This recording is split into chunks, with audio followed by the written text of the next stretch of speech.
On a rain-soaked night, a battered pickup slowed on a lonely highway inside. A single dad and his little girl sang softly to drown out the storm. Then came the screech of tires, the flash of headlights, and the shattering crash of a luxury car flipping into darkness. Jack Miller didn't think twice. Leaving his terrified daughter in the truck, he sprinted into fire and smoke to drag a stranger from the wreck. What he didn't know was that the woman in his arms was one of the nation's most powerful CEOs, and that this single act of courage would turn both their lives upside down. Stay with us, because this isn't just a rescue story. It's about dignity stronger than wealth, a father's love that money can't buy, and the moment a storm lit the path to healing. Rain swept across the empty highway, drumming against the roof of Jack Miller's old pickup truck like a relentless percussion line. The wipers scraped back and forth, barely keeping up with the flood spilling down the windshield. Jack leaned forward, his calloused hands steady on the wheel, his shoulders hunched as though he could shield his daughter from the storm with his body alone. In the passenger seat, 10-year-old Emily hummed softly, her voice a fragile thread of melody against the roar of the downpour. She was fresh out of her piano lesson, still clutching the sheet music her teacher had given her. "Daddy, can we practice when we get home?" she asked, her wide eyes bright with hope even in the dim glow of the dashboard lights. Jack smiled faintly, the kind of smile that carried both weariness and warmth. "Of course, sweetheart. We'll play your mom's song." She'd like that. That was how life was for the Millers, squeezed tight by bills and worn down by the grind, yet stitched together by love, music, and small rituals that kept the memory of Jack's late wife alive. 5 years had passed since cancer had taken her, and though Jack carried grief like a hidden scar, he poured every ounce of himself into raising Emily with dignity. His garage repair shop kept the lights on, but barely. The roof leaked, the old Chevy sometimes refused to start, and every dollar stretched thinner than the last. Still, Jack never let Emily see despair. He was determined that her world would be filled with kindness, not bitterness. The storm thickened as they wound down the narrow country road. Headlights slashed through the sheets of rain, refracting off the slick asphalt. Emily pressed her forehead to the glass, tracing raindrops with her fingertip.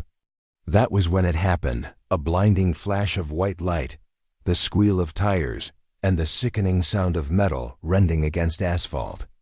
Just ahead, a sleek black sedan veered violently across the lane, skidding sideways before plunging nose first into the drainage ditch. Sparks erupted as the undercarriage scraped the guardrail, and in a heartbeat, the car flipped, landing on its roof with a crash that echoed through the night. "Daddy!" Emily screamed, her small hands clutched together. Jack slammed the brakes, the pickup shuddering as it ground to a stop. His heart hammered, but there was no hesitation. "Stay here, Em. Lock the doors." "Don't move," he ordered, his voice calm but firm. Before she could protest, he was already out in the rain, sprinting toward the wreckage. The sedan hissed ominously, smoke and the sharp tang of gasoline rising from the crumpled shell. Jack yanked at the driver's side door, but it was jammed. Through the shattered glass, he could see a woman slumped against the airbag, blood streaking her temple, her chest rising and falling in shallow breaths. Jack braced his shoulder and slammed against the door once, twice, until the frame groaned. The acrid stench of leaking fuel clawed at his nostrils. He grabbed a tire iron from the bed of his truck and smashed the side window, glass exploding under his strike. "Ma'am, stay with me," he shouted, though he didn't know if she could hear. Rain soaked his flannel shirt as he reached through the jagged opening, careful to shield her from the shards as best he could. With a grunt, he released the jammed seatbelt and pulled her free, lifting her into his arms just as a lick of flame sparked near the hood. Behind him, Emily cried out from the truck, but Jack didn't slow. He staggered back up the embankment, boots slipping in the mud, carrying the unconscious woman against his chest. He laid her gently on the wet grass, rainwater streaking her pale face.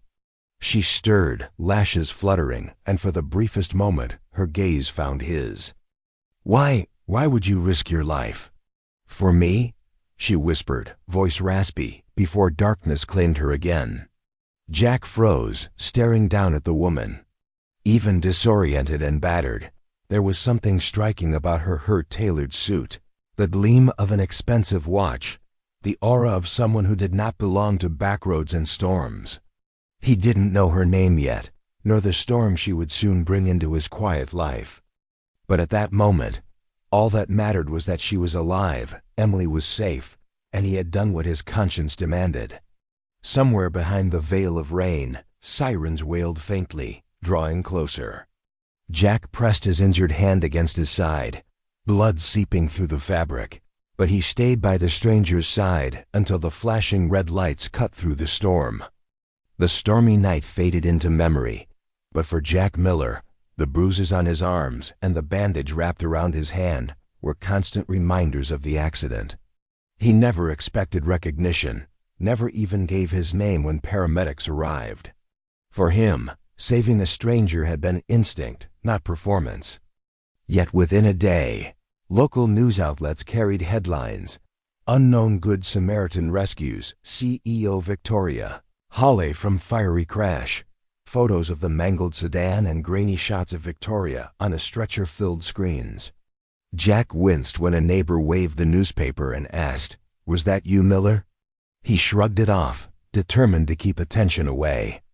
Emily, however, overheard kids at school whispering about the mystery hero, and her innocent pride warred with her father's quiet humility. Victoria Hawley, meanwhile, recovered in a private hospital suite.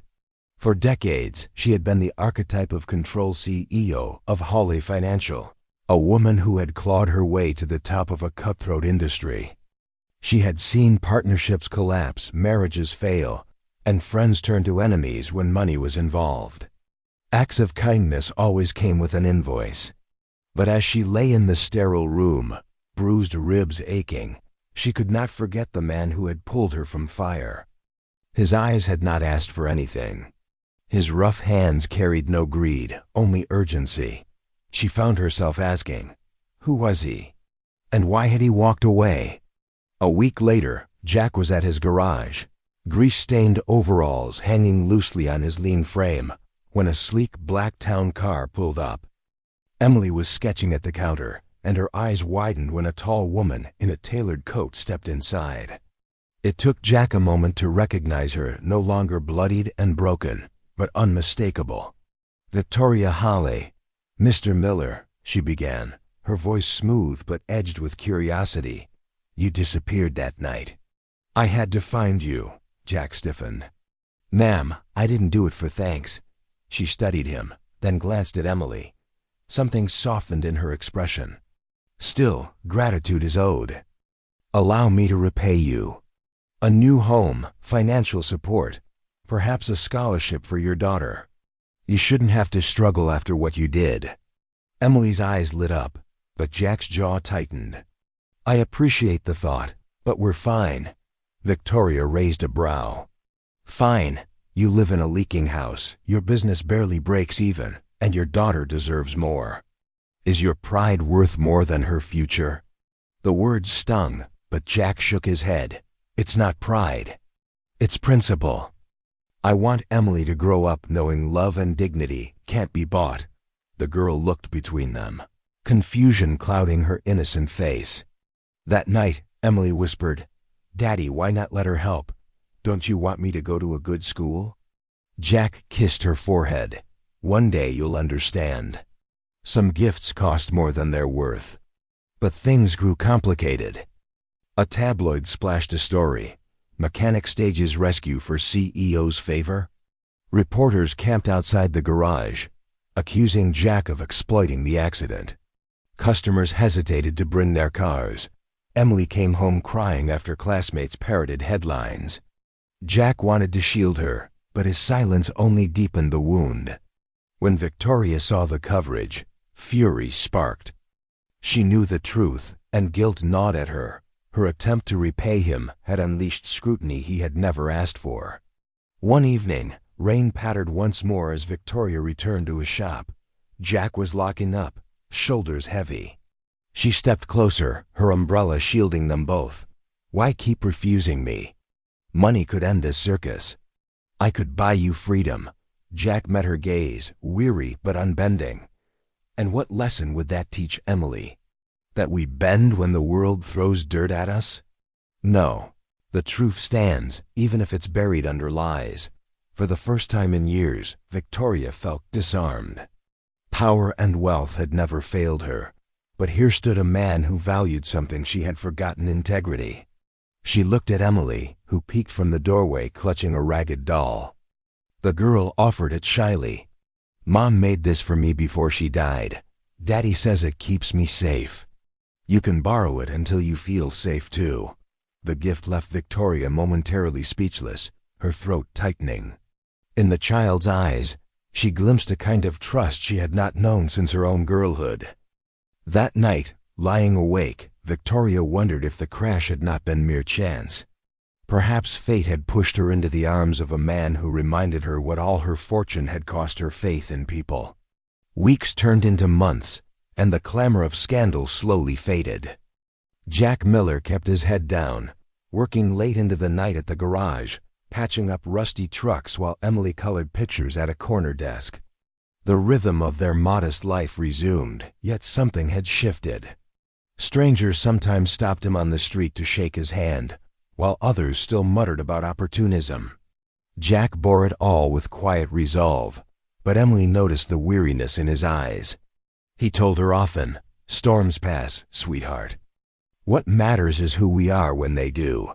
Far away in the glass towers of the city, Victoria Hawley stood at a crossroads of her own.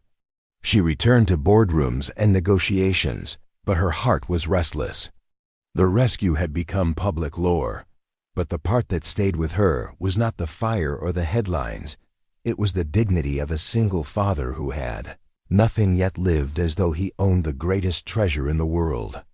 She realized she had built empires but lost sight of what truly mattered. One evening, as she prepared a keynote address for a global financial summit, she set aside her scripted lines and began to write from her heart. When she took the stage weeks later, her words stunned the audience. "I stand here alive because of a man most would overlook," she said, voice steady but rich with emotion. "A mechanic. A single father. He risked his life, refused my fortune, and reminded me that wealth cannot buy the things that matter: love, integrity, family." Cameras flashed, reporters scribbled, and the hall fell into reverent silence. Victoria concluded by announcing the creation of a new foundation, the Miller Scholarship Fund, dedicated to supporting children of single parents. She revealed she had learned of Jack's late wife, and the fund would honor her name. The crowd erupted in applause, not for profit margins or market strategies, but for a vision rooted in humanity. Back in the small town, Jack nearly dropped his wrench when a customer rushed in with a live stream on his phone. Emily gasped as she heard her mother's name spoken on an international stage. Jack's throat tightened. He had resisted recognition, but this was different. This was not charity, it was tribute. Later that week, a familiar town car rolled up to the garage once more. Victoria stepped out, not with an entourage or gifts, but carrying a small wooden box. Inside was a child-sized keyboard piano, its keys gleaming under the afternoon sun. She handed it to Emily. "Your father told me music keeps your mom's memory alive. I thought you might like this." Emily's eyes lit up as she ran her fingers over the keys, already imagining melodies. Jack looked at Victoria, his guarded expression softening. "You didn't have to," he said quietly. "I know," she replied. "But some things aren't debts, they're bridges." For the first time, Jack saw not the iron-willed CEO, but a woman scarred by her own battles, searching for something money had never delivered. In the weeks that followed, she visited occasionally, never overstaying, sharing meals of simple stew and cornbread in the Miller kitchen. Emily adored her, showing off drawings and clumsy piano tunes. For Jack, the presence of another adult, someone who listened without judgment, was both unsettling and comforting. It wasn't romance yet, not in the easy, sweeping way stories promise, but it was something more fragile and perhaps more real, trust rediscovered. One evening, as the sun dipped low, painting the sky in streaks of amber and rose, Emily played a soft piece on her new keyboard. Jack and Victoria sat side by side on the worn sofa, saying little. The child's music filled the room, tender and imperfect, yet profoundly whole. Jack thought of all the offers he had refused, of the whispers and judgments, of the long nights balancing bills. And yet here, in this small living room, he felt wealth beyond measure. Victoria closed her eyes, allowing the melody to wash over her. "You gave me back something I thought I'd lost forever," she murmured. "Faith." Jack's hand rested on his daughter's shoulder as she played. "Then maybe," he said softly, "we both found what we needed in that storm." The moment was quiet, ordinary, and extraordinary all at once. Outside, the last of the rain clouds cleared, and light spilled across the yard. For Emily, for Jack, for Victoria, life would never be the same. Not because of money nor power, but because of the courage to choose dignity, the grace to accept healing, and the legacy of love that outlives every storm. Sometimes the greatest wealth isn't measured in numbers, but in the choices we make when no one is watching. Jack Miller's story reminds us that a father's love, dignity, and quiet courage can ripple far beyond one stormy night. By refusing riches he didn't need, he gave his daughter a legacy no money could buy and helped a powerful woman rediscover faith in humanity. In the end, the crash was not just an accident, but a turning point, proof that integrity can heal wounds and inspire change. If this story touched your heart, let us know in the comments. What do you think true wealth really means? Don't forget to like, share, and subscribe for more soul-stirring tales, where everyday lives become extraordinary reminders of hope, love, and second chances.